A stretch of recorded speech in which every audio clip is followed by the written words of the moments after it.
नमस्कार विद्यार्थी मित्रों, આપણે ધોરણ 12 કોમર્સમાં પ્રકરણ 1 સૂચકાંક ચેપ્ટરનો અભ્યાસ કરી રહ્યા છીએ। આજે આપણે લેક્ચર નંબર 10 આપણો શરૂ કરશું। લાસ્ટ લેક્ચરમાં આપણે ભારિત સરેરાશ, કૌટુંબિક અંદાજપત્ર એટલે કે બજેટ અને જીવન નિર્વાહ ખર્ચનો સૂચકાંક જે છે એનો આપણે અભ્યાસ કરેલો હતો અને એમાં આપણે પહેલો દાખલો એવો ગણેલો હતો કે જેમાં આપણને વસ્તુ ભાવ સાપેક્ષ ટકાવારી એટલે કે સૂચકાંક એટલે કે આઈ આપી દીધો હોય અને ડબલ્યુ એટલે કે ભાર પણ આપણને આપી દીધેલો હોય। આજે આપણે એ જ રીતમાં આગળ વધવાનું છે અને આપણે સ્વાધ્યાય 1.3 નો દાખલા નંબર 2 છે એને આપણે અભ્યાસ કરવાનો છે।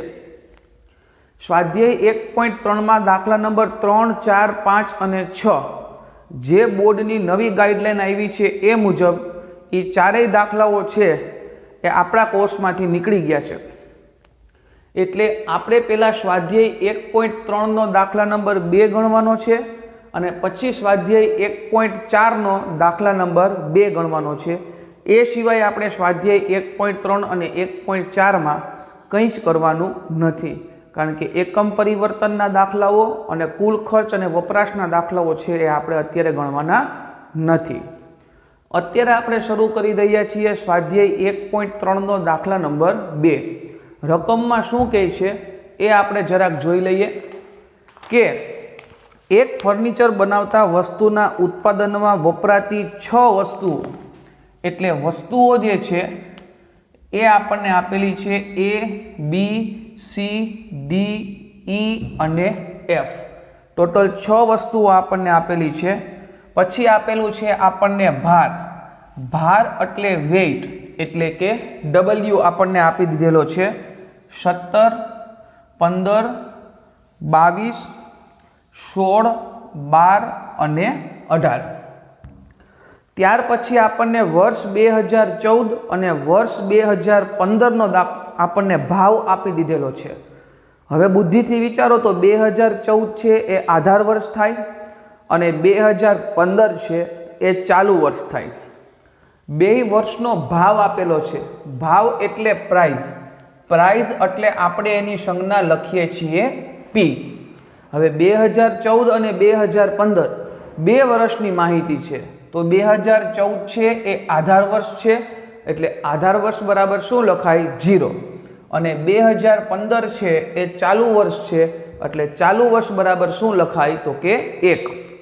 આપણને ભાવ આપ્યા છે 30, 20, 50, 32, 40 અને 16। ત્યાર પછી 24, 24, 70, 40, 48 અને 24।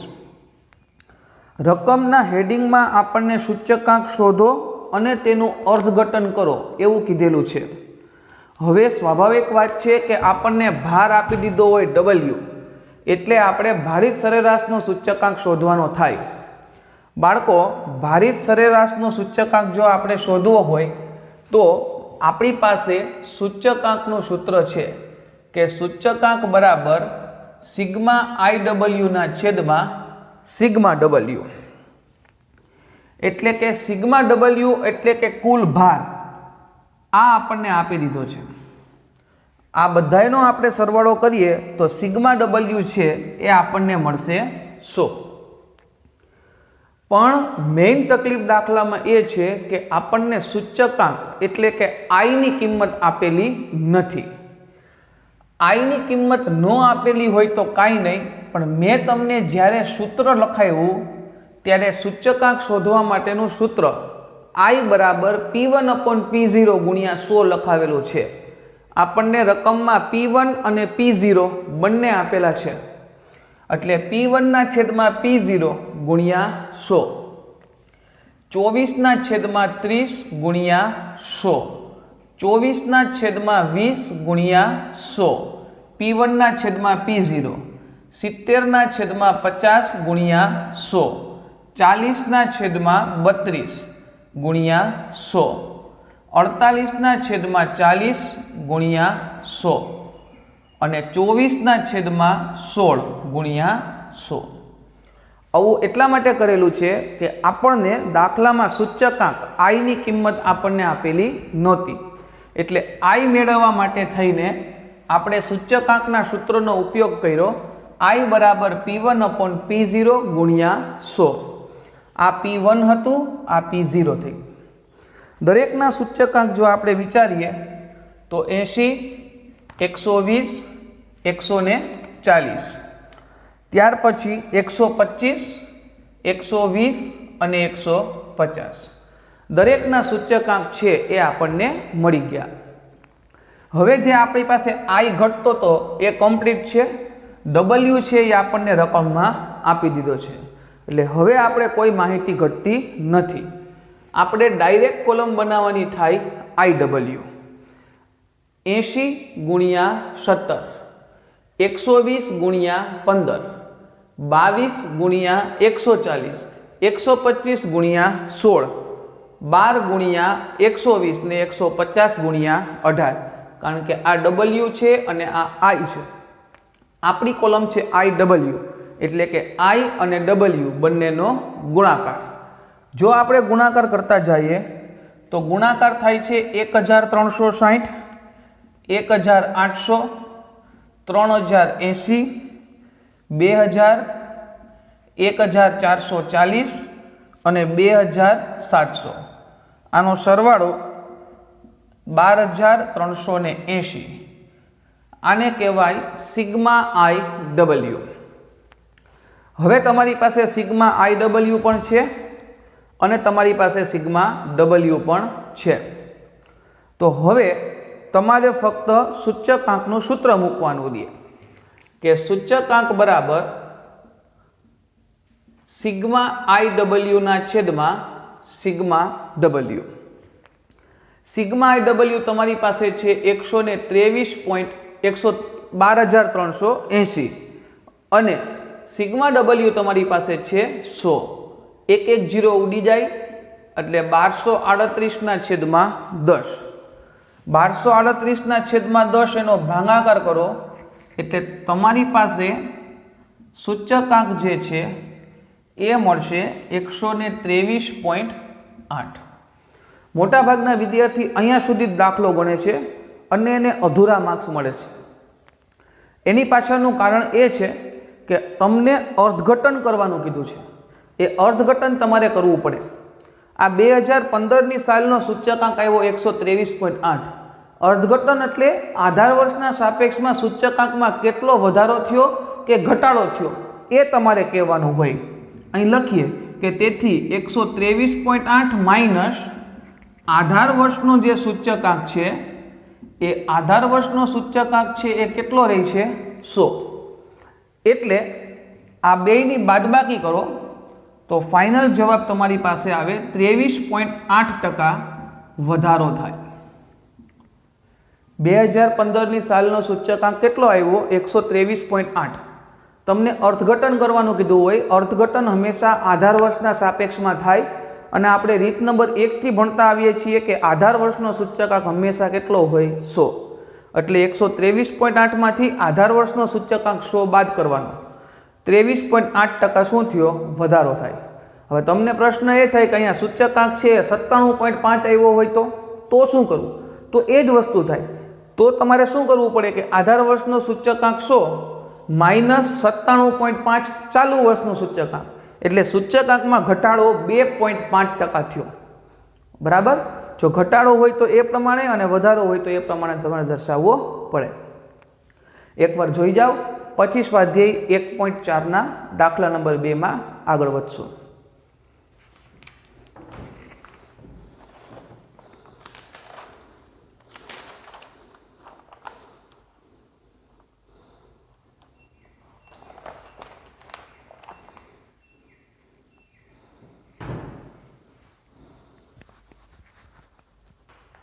સ્વાધ્યાય 1.4 એનો દાખલા નંબર પહેલો છે એ આપણે ગણવાનો છે, બીજો નહીં। પહેલો દાખલો આપણે ગણવાનો છે, કારણ કે બીજા દાખલાથી આપણને અર્થઘટન કરવાનું કીધું છે એ આપણે પહેલા દાખલા પછી ગણશું. હવે 1.4ના પહેલા દાખલામાં આપણને સમૂહ આપેલા છે. વસ્તુની જગ્યાએ શું આપેલું છે? સમૂહ.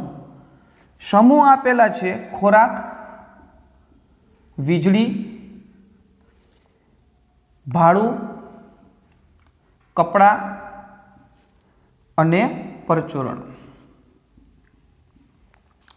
ભાર એટલે W, વેઇટ આપણને આપેલો છે 45, 15, 10, 20 અને 10.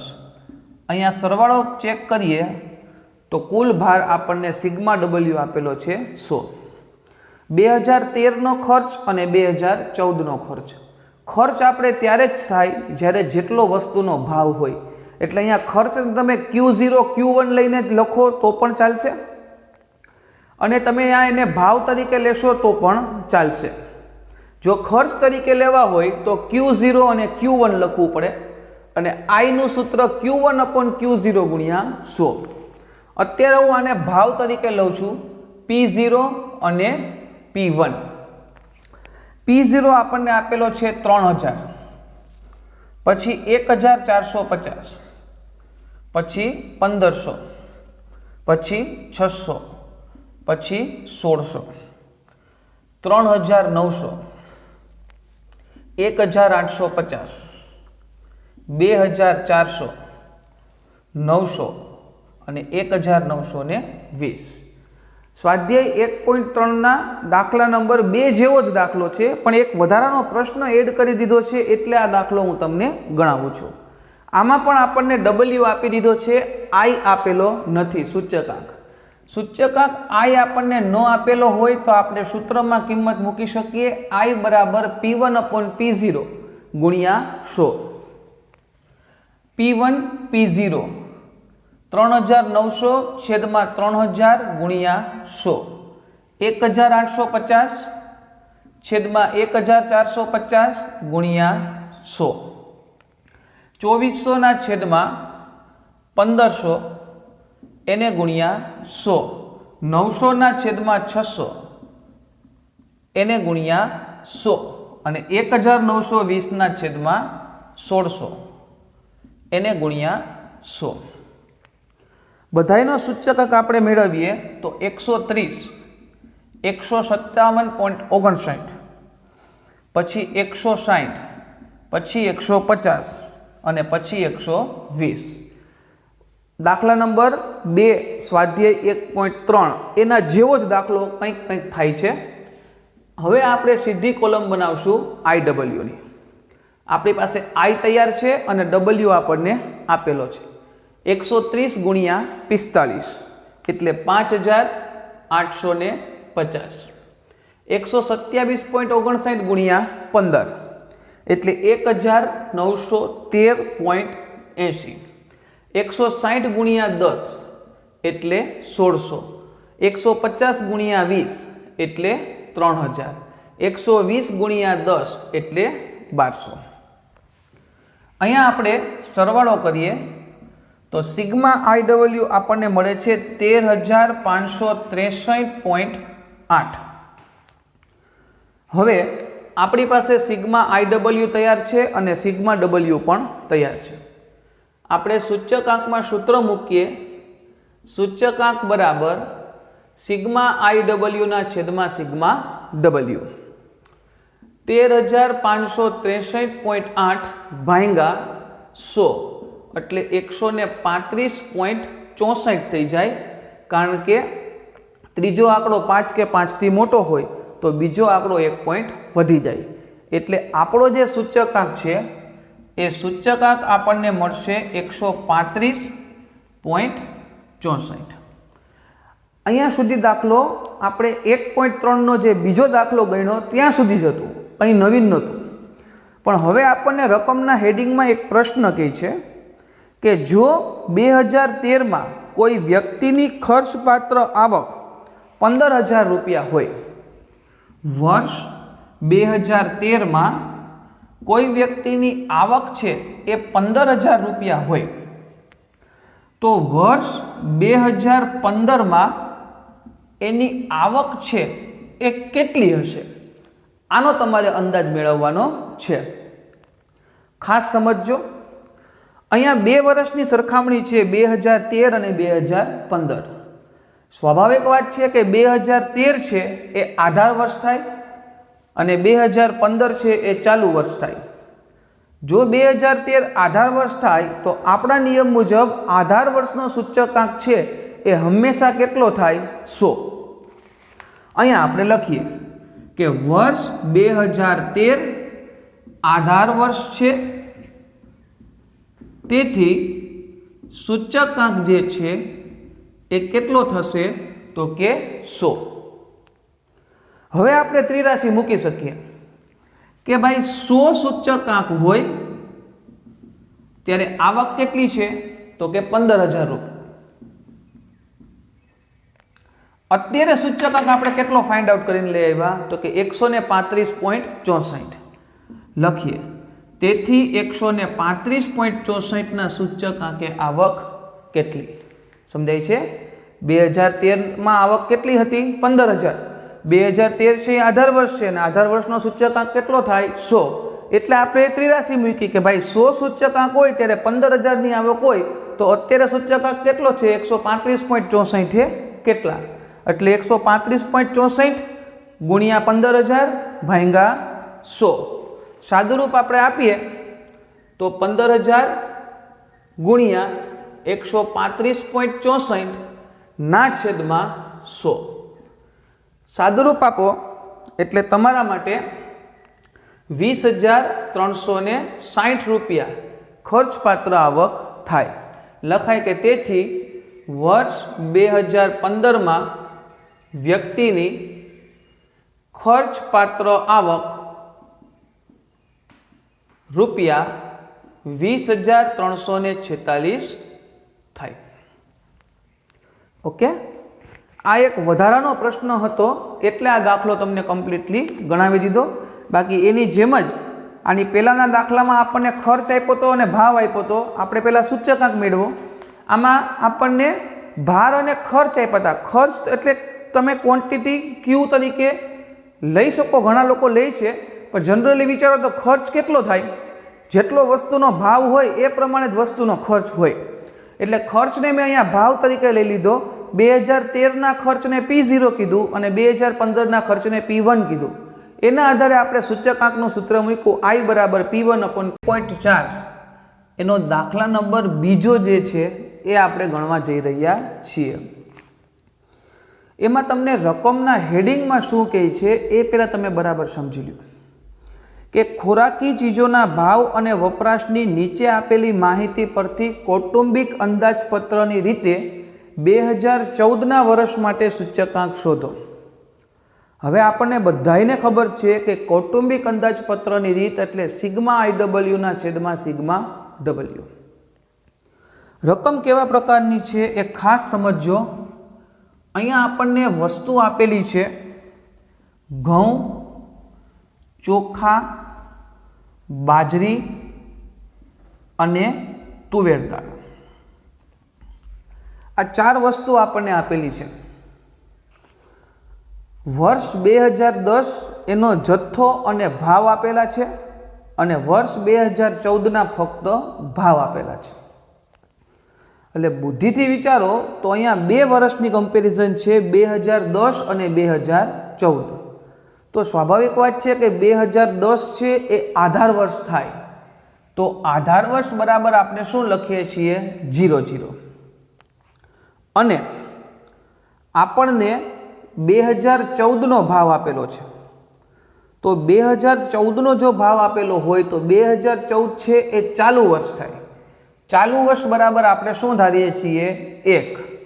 હવે પહેલા આપ્યો છે જથ્થો એટલે ક્વોન્ટિટી એટલે Q, અને ભાવ આપેલો છે, ભાવ એટલે પ્રાઇસ એટલે કે P, અને પાછો ભાવ આપેલો છે, ભાવ એટલે પ્રાઇસ એટલે P।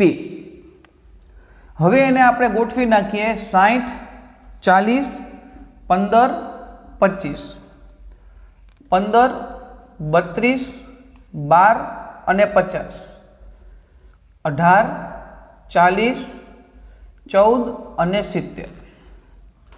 હવે બુદ્ધિથી વિચારો કે આપણને કૌટુંબિક અંદાજપત્રની રીતે સૂચકાંક મેળવવાનો કીધો છે।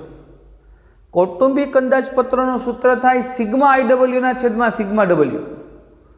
હવે તમે રકમમાં જુઓ તો નથી તો તમને I આપ્યો કે નથી તો તમને W આપ્યો, બેમાંથી એકેય વસ્તુ તમને નથી આપી। ન આપી હોય તો કોઈ વાંધો નહીં, આપણી પાસે એ બે વસ્તુનું સૂત્ર છે। I શોધવા માટેનું આપણી પાસે સૂત્ર છે P1/P0 ગુણ્યા 100 અને W શોધવા માટેનું આપણી પાસે સૂત્ર છે P0Q0। તો એના આધારે આપણને I અને W બે મળી જાય। આ P1 છે, આ P0 છે, એટલે 18/15 ગુણ્યા 100, 40/32 ગુણ્યા 100, 14/12 ગુણ્યા 100, 70/50 ગુણ્યા 100। આ બધાયનું સાદુરૂપ આપ્યું આપણે P1/P0 ગુણ્યા 100 લઈને। સાદુરૂપ આપતા આપણને સૂચકાંક મળશે 120, 125, 166.67 અને 140। એટલે સૂચકાંક જે આપણી પાસે નહોતો એ આપણને મળી ગયો। W માટે સૂત્ર છે P0Q0। આ P0 છે અને આ Q0 છે। 60 ગુણ્યા 15 એટલે 900, 40 ગુણ્યા 32 આપણે કરીએ તો 1280, 12 ગુણ્યા 15 કરીએ તો 180 અને 50 ગુણ્યા 25 કરીએ તો 1250। અહીંયા આપણે W નો સરવાળો કરશું તો 3610 આ આપણા માટે સિગ્મા W થશે। તો હવે આપણી પાસે W પણ છે અને I પણ છે, એટલે I અને W મળી ગયા પછી આપણે કોલમ બનાવવાની રહે IW। આ I છે અને આ W છે। 120 ગુણ્યા 900 એટલે 1,08,000, 125 ગુણ્યા 1280 એટલે 1,60,000। ત્યાર પછી આપણી પાસે 180 ગુણ્યા 166.67 બરાબર એટલે 21,000 આવશે અને 1250 ગુણ્યા 140 એટલે આપણી પાસે હશે 1,75,000। આ બધાયનો સરવાળો કરશો એટલે 4,64,000। એ આપણી પાસે છે સિગ્મા IW। હવે આપણી પાસે સિગ્મા IW પણ છે અને સિગ્મા W પણ છે, તો આપણે ફક્ત સૂત્રમાં કિંમત જ મૂકવાની રહે। આપણને કીધું છે જીવન નિર્વાહ ખર્ચનો સૂચકાંક। તો જીવન નિર્વાહ ખર્ચનો સૂચકાંક છે એનું સૂત્ર થાય સિગ્મા IW ના છેદમાં સિગ્મા W। 4,64,000 એને ભાગ્યા 3,610 એટલે 128.53। આપણે જવાબ આગળ આપી જ દેવાનો કે તેથી 128.53 માઇનસ આધાર વર્ષનો સૂચકાંક કેટલો હોય 100 એટલે 28.53% સૂચકાંકમાં વધારો થાય। આપણો સૂચકાંક કેટલો આવ્યો 128.53। આધાર વર્ષની સાપેક્ષમાં વિચારીએ તો આધાર વર્ષનો સૂચકાંક કેટલો હોય 100, એને બાદ કરીએ એટલે સૂચકાંકમાં ટકાવારી વધારો જે છે એ આપણને મળે 28.53%। હવે બાળકો તમે વિચારો તો અહીંયા આપણે જીવન નિર્વાહ ખર્ચના સૂચકાંકના લગભગ બધા દાખલાઓ મેથડ વાઇઝ અલગ અલગ ગણ્યા। પહેલો દાખલો એવો ગણ્યો કે જેમાં આપણને I અને W આપી દીધા હોય, એટલે આપણે સીધી કોલમ બનાવી IW ની। એના પછીના બે દાખલાઓ આપણે એવા ગણ્યા કે જેમાં આપણને W આપ્યો હોય પણ સૂચકાંક I નો આપ્યો હોય, તો આપણે સૂત્ર મૂક્યું I બરાબર P1/P0 ગુણ્યા 100 અને I મળી ગયો, W તો આપ્યો જ તો અને IW ની કોલમ બનાવી નાખી। આજના લેક્ચરમાં આપણે એવો દાખલો ગણ્યો કે જેમાં આપણને આઈ પણ ન આપ્યો હોય અને ડબલ્યુ પણ ન આપ્યો હોય, એટલે આપણે પહેલાં આઈ મેળવી લીધો P1/P0 ગુણ્યા 100 અને પછી ડબલ્યુ આપણે મેળવી લીધો P0 Q0। એટલે જે રીતે મેથડ વાઇઝ હું દાખલાઓ ગણાવતો જાઉં છું એનો અભ્યાસ કરતા જાજો, એટલે જેમ રકમમાં ફેરફાર આવે એમ કોલમમાં પણ ફેરફાર આવતો રહે। એક વખત આ દાખલો જોઈ જાઓ પછી આપણે નેક્સ્ટ દાખલામાં આગળ વધીએ।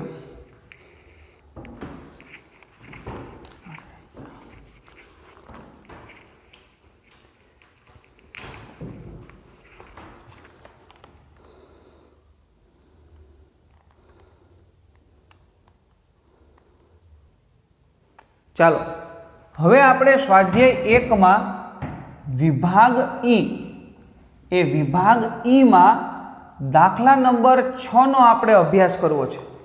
તમે એમ કહેશો કે ક્યારેક સ્વાધ્યાય 1.4 ને પછી ક્યારેક સ્વાધ્યાય 1, પણ યાદ રાખજો હું તમને મેથડ વાઇઝ દાખલાઓ કમ્પ્લીટ કરાવતો જાઉં છું કે એક જ સરખી રીતના દાખલાઓ એકી સાથે તમારી બુકમાં કમ્પ્લીટલી તૈયાર હોય।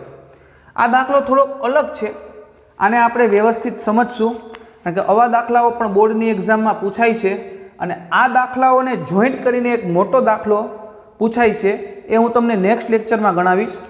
આજે આ છઠ્ઠા દાખલા ઉપર ખાસ ધ્યાન આપજો, શું કહે છે સમજજો। વર્ષ 2010ના સાપેક્ષમાં વર્ષ 2015માં, એટલે 2013 આધાર વર્ષ છે અને 2015 છે એ ચાલુ વર્ષ છે, ઘઉંના ભાવ 70% વધે છે। મોંઘવારી તો વધતી જ જાય છે, એ પણ કહે છે કે ઘઉંના ભાવમાં 70% વધારો થાય છે। એટલે પહેલી જે વસ્તુ આપણને આપી એ આપી ઘઉં। હવે ટકાવારી વધારો એટલે સૂચકાંક થાય। 2013ના સાપેક્ષમાં 2015માં આપણી પાસે 70% ઘઉંનો ભાવ વધે છે। આપણે ઘઉંનો ભાવ જે છે એ 2000ના સાપેક્ષમાં 2015માં 70% વધે છે। બધાયમાં 2013 આધાર વર્ષ છે એટલે આધાર વર્ષનો સૂચકાંક કેટલો હોય 100, 70% વધે છે એટલે 100ના 70% એટલે 70 થાય, એટલે 100 + 70 એટલે ઘઉંનો ભાવ જે સૂચકાંક છે એ કેટલો રહેશે 170। ચોખાના ભાવ 40% વધે છે એટલે અહીં લખીએ બીજી વસ્તુ ચોખા, 100 + 40 એટલે સૂચકાંક કેટલો થશે 140।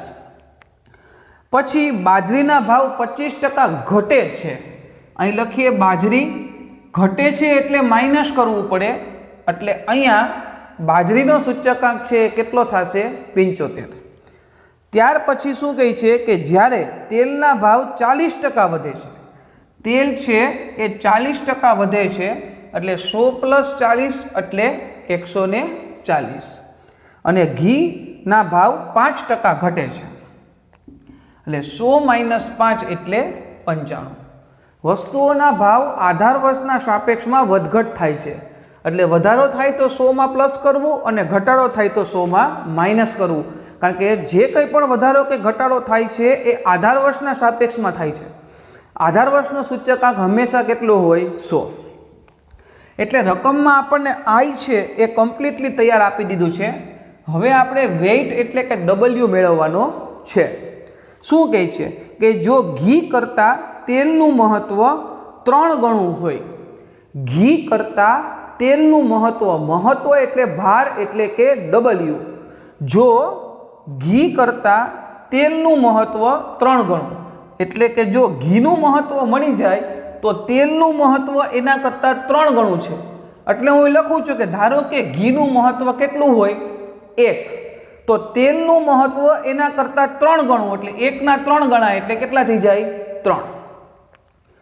ઘી જે છે એને 1 ધાર્યું એટલે તેલ એના કરતાં 3 ગણું એટલે કેટલા થઈ ગયા 3। આગળ તથા ચોખાનું મહત્વ કેવું હોય બમણું। હવે વિચારો ચોખા બમણા કોના કરતાં ઘી કરતાં, ઘી કેટલા લખ્યા 1, તો ચોખા એના કરતાં બમણા એટલે કેટલા થઈ જાય 2। આગળ શું કહે છે, તથા ઘઉં અને બાજરી દરેકનું મહત્વ ચોખા કરતાં બમણું હોય।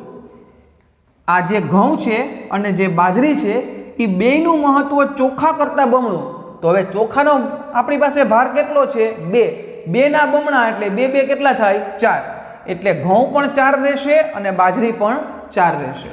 ફરીથી એકવાર રિપીટ કરી દઉં, તેલનું મહત્વ ઘી કરતાં 3 ગણું, એટલે ઘીનું મહત્વ કેટલું ધાર્યું?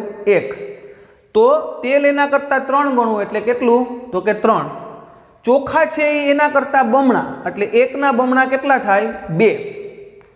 જ્યારે ઘઉં અને બાજરી ચોખા કરતાં પણ બમણા, એટલે ચોખા 2 છે તો ઘઉં અને બાજરી એના 2 ગણા, એટલે 2 2 કેટલા થઈ જાય? 4। તો હવે તમારી પાસે I પણ તૈયાર છે અને તમારી પાસે W પણ તૈયાર છે। તો હવે તમારે સીધી કોલમ બનાવવાની કઈ રીએ? IW, I ગુણ્યા W, 170 ગુણ્યા 4 680, 140 ગુણ્યા 2 280, 75 ગુણ્યા 4 300, 420 અને 95। W નો સરવાળો એને સિગ્મા W કહેવાય અને IW નો સરવાળો એને સિગ્મા IW કહેવાય। હવે સિગ્મા IW નો સરવાળો કરીએ તો 1775 અને W નો સરવાળો કરીએ તો 14 મળે છે। હવે આપણે સૂચકાંકનું સૂત્ર મૂકી દઈએ, સિગ્મા IW ના છેદમાં સિગ્મા W, 1775 ભાગ્યા 14, 1775 ભાગ્યા 14 તમે કરશો એટલે 126.79 આ તમારો સૂચકાંક આવશે। પણ આપણે જવાબ અહીંયા સુધી લખતા નથી। સૂચકાંકમાં આધાર વર્ષના સાપેક્ષમાં કેટલો વધારો કે ઘટાડો થયો એ આપણે દરેક જગ્યાએ દર્શાવીએ છીએ। લખાય કે તેથી 126.79 માઇનસ આધાર વર્ષનો સૂચકાંક છે એ સૂચકાંક કેટલો છે? તો કે 100, એ બાદબાકી કરો એટલે 26.79% સૂચકાંકમાં વધારો થાય। ઓકે, અહીંયા તમારો આ દાખલો છઠ્ઠો છે કમ્પ્લીટલી પૂરો। અહીંયા આપણે જીવન નિર્વાહ ખર્ચનો સૂચકાંક એટલે કે એના સિવાય તમે વિચારો તો કૌટુંબિક અંદાજપત્ર, એના લગભગ બધા દાખલાઓ જે વિશિષ્ટ હતા અલગ અલગ પ્રકારના 5 એ આપણે પાઠ્યપુસ્તકમાંથી કમ્પ્લીટ કરી નાખ્યા। હવે આ બધા દાખલાઓનું મિશ્રણ કરીને એક મોટો દાખલો બનાવે છે જે તમારા પાઠ્યપુસ્તકનું ઉદાહરણ છે। એ આપણને પાઠ્યપુસ્તકના ઉદાહરણનો દાખલો ગણાવતા પહેલાં આ દરેક દાખલાઓની મેથડ આપણા મગજમાં વ્યવસ્થિત ફિટ થયેલી હોવી જોઈએ, બરાબર? તો હવે પછીનું એ જે મોટું ઉદાહરણ છે જે ક્યારેક 5 માર્કમાં પણ બોર્ડની એક્ઝામમાં પૂછાઈ શકે, લાસ્પેર પાસે ને ફિશર સિવાય, બરાબર? તો એ આપણે જોશું હવે પછીના નેક્સ્ટ લેક્ચરમાં। ત્યાં સુધીમાં તમે આ દાખલો કમ્પ્લીટ કરી નાખજો। ત્યાં સુધી આવજો।